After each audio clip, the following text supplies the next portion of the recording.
In 1590, over 100 men, women, and children vanished from the face of the earth, not during a war, not during a plague, not during a natural disaster. They didn't flee in panic. They didn't leave behind bodies. They didn't leave behind graves. There were no cries for help, no weapons scattered on the ground, no blood in the dirt, just silence. An entire community gone. Families who had crossed an ocean together, children who had never known England, people who believed they were building a future, erased when help finally arrived. Years later, the settlement was still standing. The houses hadn't been burned, the walls weren't broken. The land showed no signs of battle.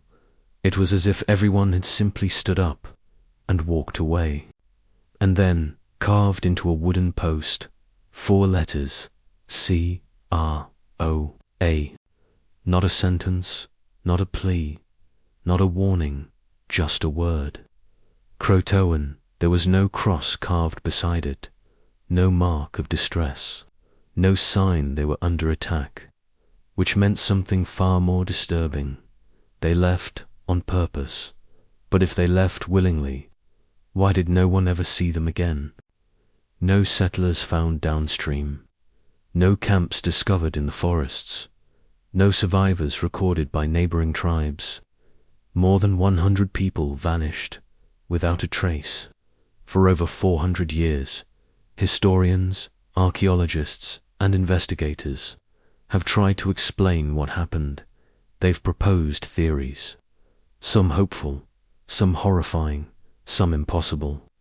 But every explanation breaks apart under closer inspection, because no matter how you look at it, something doesn't fit.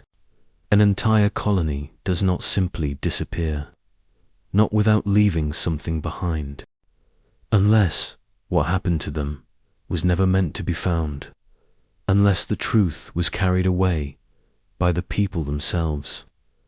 To this day, no bodies have ever been recovered. No graves have ever been confirmed. No final moments have ever been recorded.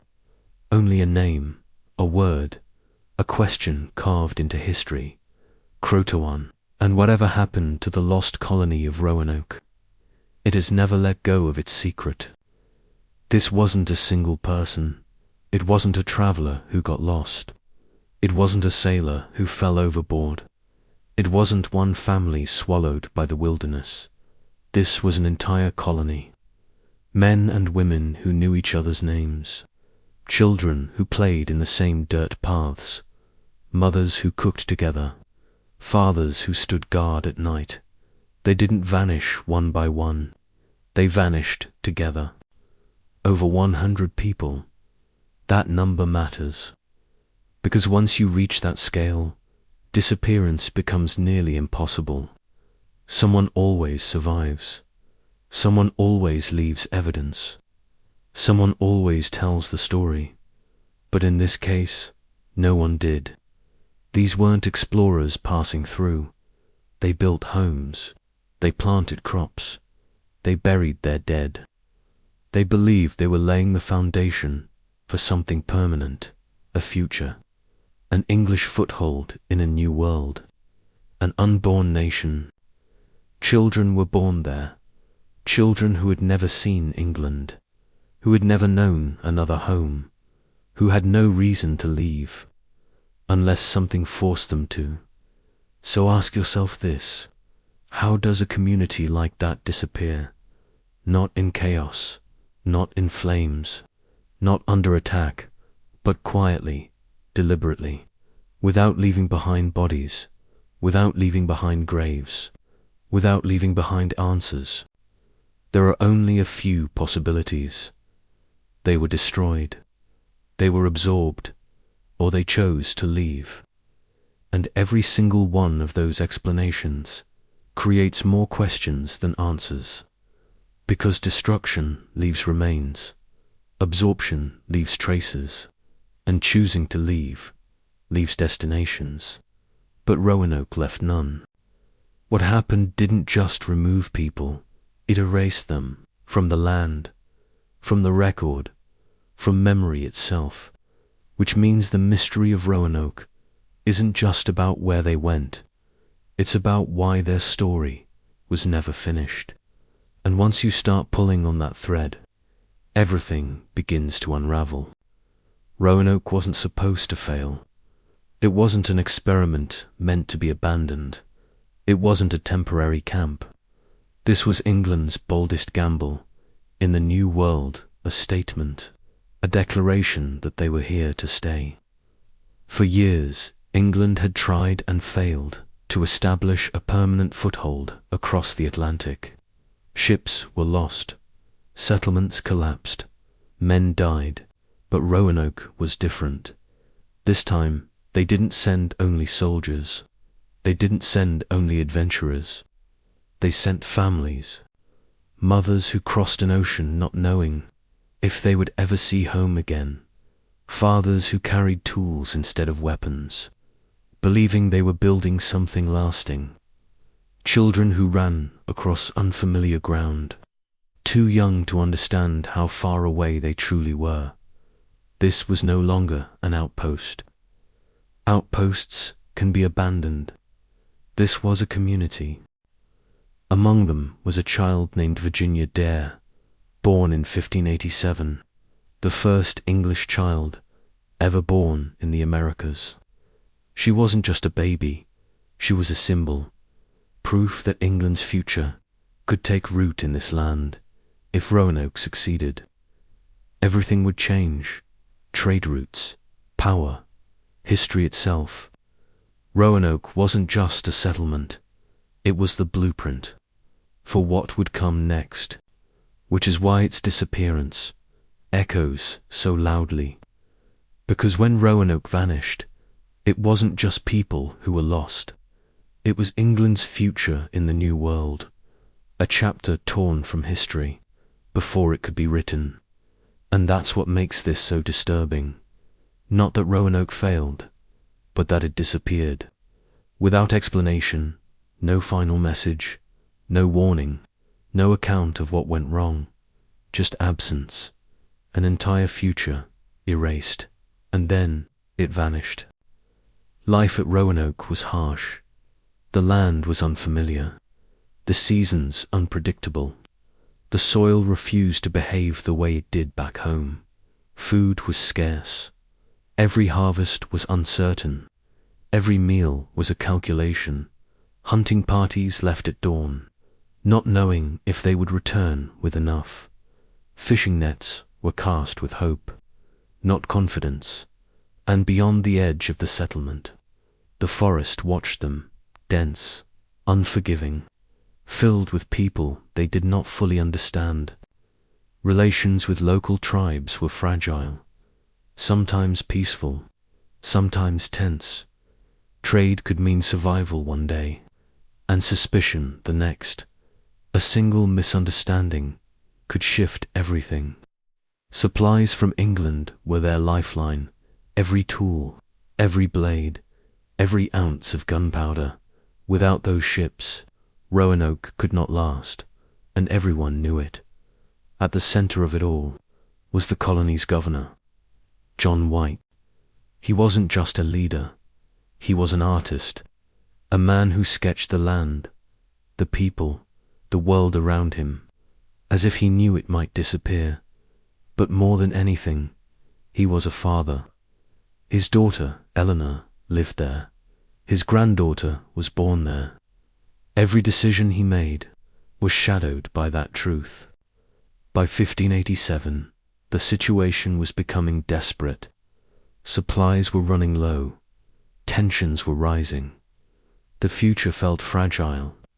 The colonists begged White to return to England, just long enough to gather aid, just long enough to secure their survival. It wasn't an easy choice. Leaving meant abandoning them. Staying meant watching them starve. In the end, John White agreed to leave, just temporarily.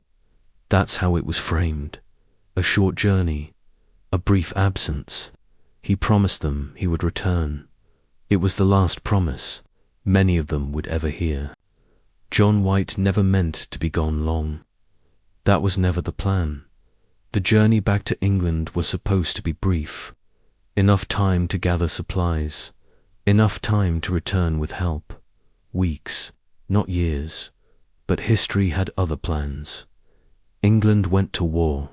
A war that would swallow ships, men, and time itself. The Spanish Armada loomed. Every vessel became a weapon. Every sailor a soldier. Ships that should have carried food and medicine were seized, repurposed, lost. The sea, once a passage, became a battlefield. John White waited and waited. Each delay sharpened the fear. He wrote letters. He pleaded. He watched ships leave. None of them headed for Roanoke.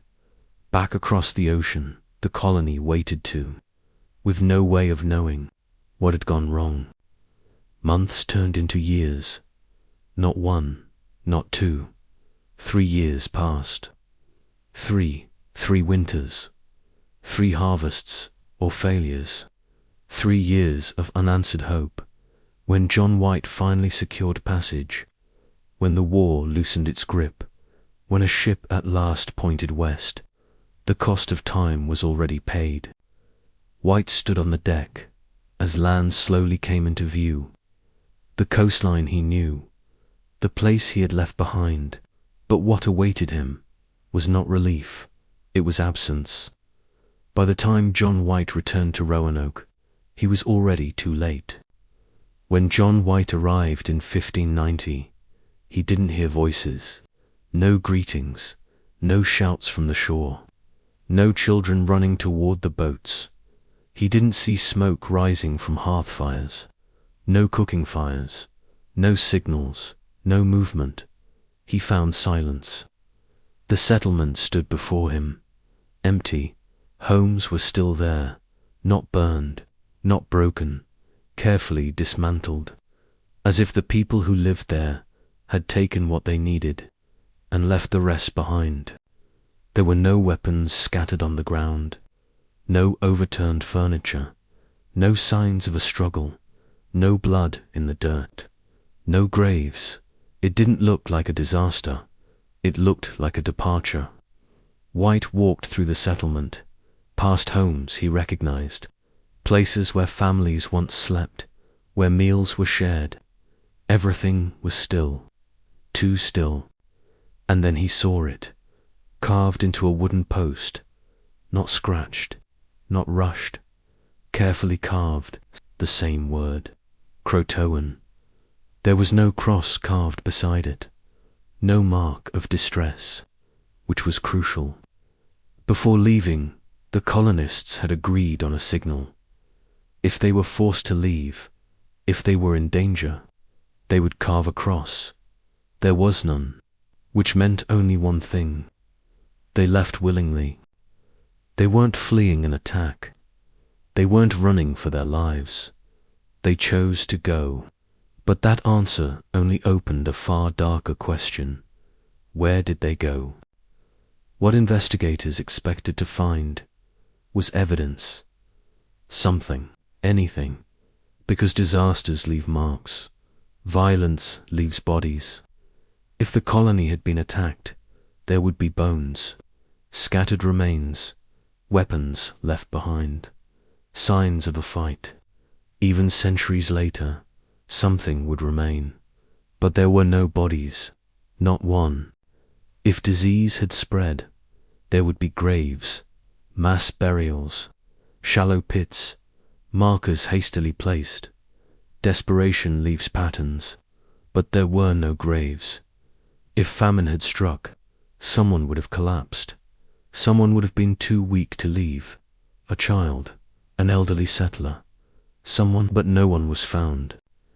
There were no remains, no bones hidden beneath the soil, no fragments washed ashore, no evidence of over 100 lives, ending in one place. There were no artifacts, no tools discarded in haste, No personal belongings left behind. No wedding rings. No toys. Nothing to suggest panic. Nothing to suggest collapse. And perhaps most unsettling of all, there was no trail. No footprints leading away. No signs of migration. No camps discovered nearby. It was as if the land itself had swallowed them. Over 100 people, erased, not lost, not destroyed, removed. Every explanation seems reasonable until you look closer, because every explanation leaves something missing. And in the case of Roanoke, what's missing is everything. The word CROATOAN wasn't random. It wasn't a riddle. It wasn't a code. It was a place, an island to the south of Roanoke, and the name of a native tribe known to the colonists. A tribe they had traded with. A tribe that, at times, had welcomed them. For the first time, the mystery offers something close to an answer. The theory is simple. When survival at Roanoke became impossible, the colonists didn't panic. They didn't scatter blindly into the wilderness.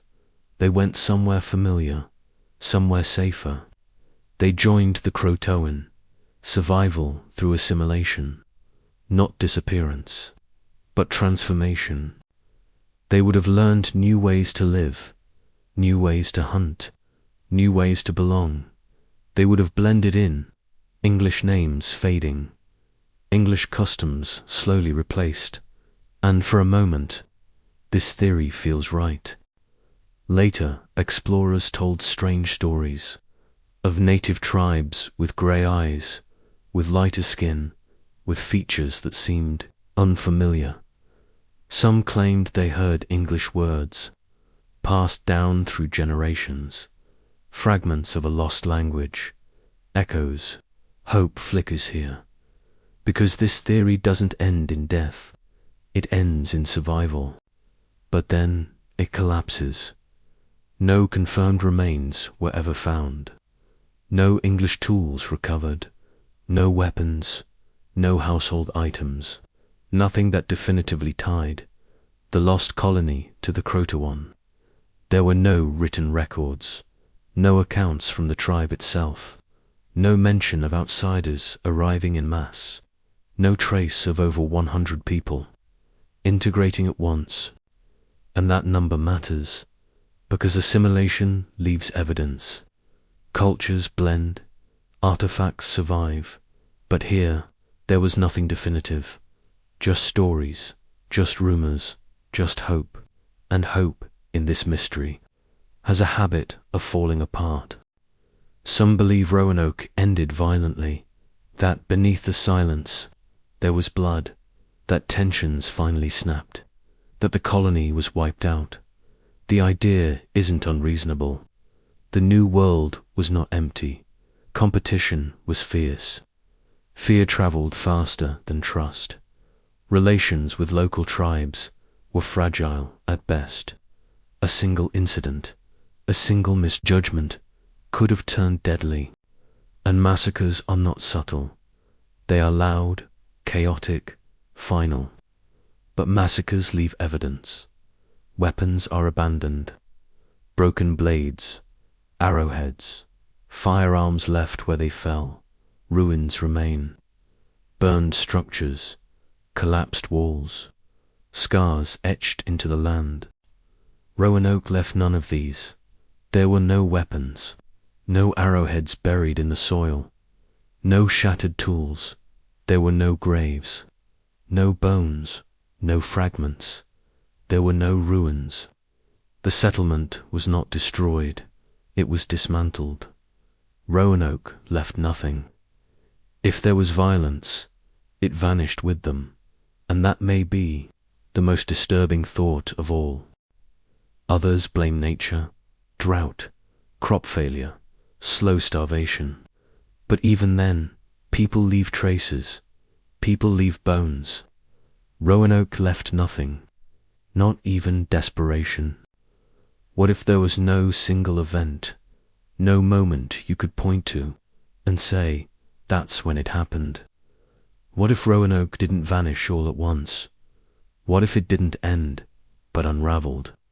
What if the colony fractured, not in chaos, not in panic, but quietly? No massacre, no disaster, just quiet extinction, a slow fading from history, and no one noticed. Not then, not for centuries. Archaeologists have searched for centuries. They dig, they map, they analyze soil, artifacts, coastlines. They revisit journals written centuries ago, hoping a detail was missed. Every discovery raises more questions. Every answer creates new doubt. Roanoke resists certainty. It refuses to be solved. Over 100 people vanished. Men, women, children. Not in legend. In history, there were no screams recorded. No witnesses who saw the end. No final moments written down for us to analyze. There were no graves discovered. No bones to bury. No place to mourn. Just empty ground where lives once existed. There were no answers given. Not then, not now. Just a word, carved into wood, left behind as the only trace they ever existed. Maybe they survived. Maybe they adapted, blended into another world, lived out their lives under different names. Or maybe they were erased by hunger, by distance, by time itself. Maybe there was no single ending, just a series of quiet ones. And that possibility is harder to accept than any tragedy, because it means no one remembers the moment it happened. If they lived, why did they never return? Why did no message ever reach the world they left behind? Why did history go silent? And if they didn't survive, why was there no evidence of their end? No matter which answer you choose, something doesn't fit. The lost colony of Roanoke has been missing for over 400 years, and it has never explained itself. So now the question belongs to you. What do you think happened to them? Did they survive, or were they erased?